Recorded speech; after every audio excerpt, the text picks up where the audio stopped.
Back at South by Southwest 15, we've got the RANGLEKLODS from Denmark. How are you today? Good, yeah, really good. It's I'm Espen. And I'm Pernille. Now, how many times have you been to America or South by? I mean, this is it's only the second time we're in America. The first one was like 5 years ago where we did a road trip, and it's the first time where we're actually playing shows in America. Yeah, so we waited a while to go here because we wanted there to be a reason to go here, and not just, I mean, I don't know, play bar gigs that didn't make any sense or something like that. So we sort of saved the experience, and it has been amazing to play here this time around, so I'm glad we did so. Mm-hmm. Now tell us, growing up, who were your musical heroes? Who inspired you to want to do music yourself? I have to say my biggest influence is definitely Portishead. I've listened to so much different music, but I really like that darkness in it, and then her light, very angelic voice. I think that was the first band where I really felt that, okay. Also Björk, right? Yeah, and Björk also, yeah. Where I felt like this is something I would kill myself to be able to do this kind of art, yeah. So how about yourself? Well, I gotta admit that I was at a pretty old age when I found out about good music. Unfortunately, you know, I should have had like an older brother with a good taste of music. Like she had two of them, which is just, it's unfair. But I had to find out everything myself.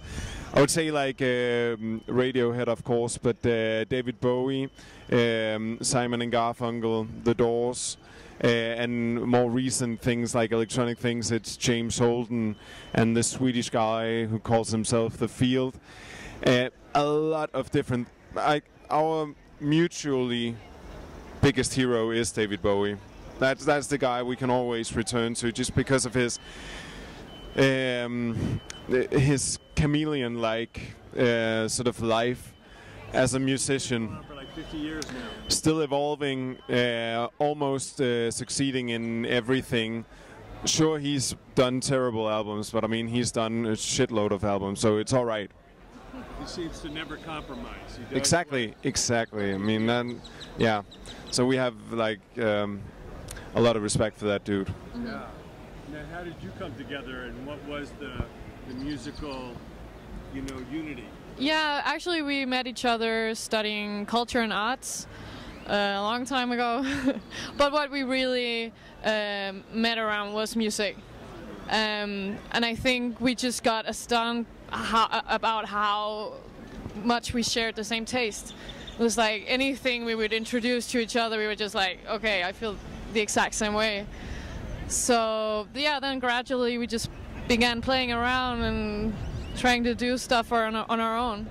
It's been a long process, but yeah, in the beginning it was just like this sharing. Liking the same music. Yeah, definitely. Yeah. What is the process? How does the music come together? It's very different from song to song, but mostly it's Espen. He's the producer, so he often comes with like the raw idea, and that's maybe just based on a sound or a drum beat or something. So he kind of creates the ground from where we develop the actual songwriting. Yeah. Yeah. So that's often how it is. Yeah. And then Pernille comes to the studio and we start working on the harmonies and the melodies and stuff like that together. That's usually the way, but I mean, I think what may sort of set it apart from the way other bands work is that production and composition really is put on top of each other. It works like we produce a bit, then we write some more. It's not like we write an entire song on piano or guitar, whatever, and then produce it. We like the results we get much better when it's one and the same thing, producing and composing, because we really try to make the composition itself, the production and the lyrics in the end sort of have this unity, and that's the easiest way for us to achieve that. Sure. Now, what did you hear about South by Southwest before you came? Because it's quite different than anything else in America. we've heard a lot from some of our friends who have actually played here, who they just told us that it's a crazy place, and they're so jealous to hear that we were going this year. So we've been super psyched about it and really been looking forward to it for a long time. Yeah, but I would say pretty much chaos is what I expected, and it's also what's actually happening. I mean, just these 10-minute changeovers, just a big mess, but somehow it works. I really like that. Yeah, yeah. Yeah, but also that constant, opportunity for something to happen. Yeah. Yeah, that makes it really like intense and exciting. So you haven't had a chance to play in Los Angeles or New York yet? No. This is the first time ever to play in North America. Yeah. What do you look forward to get to the coast? That's a big country here. It's a giant country, I guess. I just expect that there's a really big audience that the kind of audience we really like is people who really care about music, to whom music really plays a big role in their life, I guess. And the good thing for us is that we don't only speak to people who listen to electronic music and nothing else, or I don't know. I mean, it's not a genre audience. We have like a very wide-ranging audience, but all of whom really care about music. And I mean, we know the European audience now, and it's a different. It's a different experience here, I guess, and it's just the fact that the country is such a huge place to see the differences between the different states and cities. And yeah, I mean, as I said, we've been here a couple of times before, and we just really like the openness and friendliness of the American people, so I'm sure it's going to be a good time. Fantastic. Now, all that you've seen and been through, what advice do you give to young songwriters or musicians to find their own sound? Maybe the best advice would be not to settle on the first idea.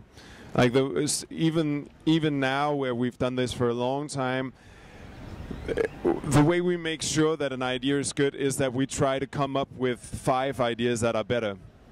Like, we may have something on our hands that we like, but we want to see if we can make something that's even better than that.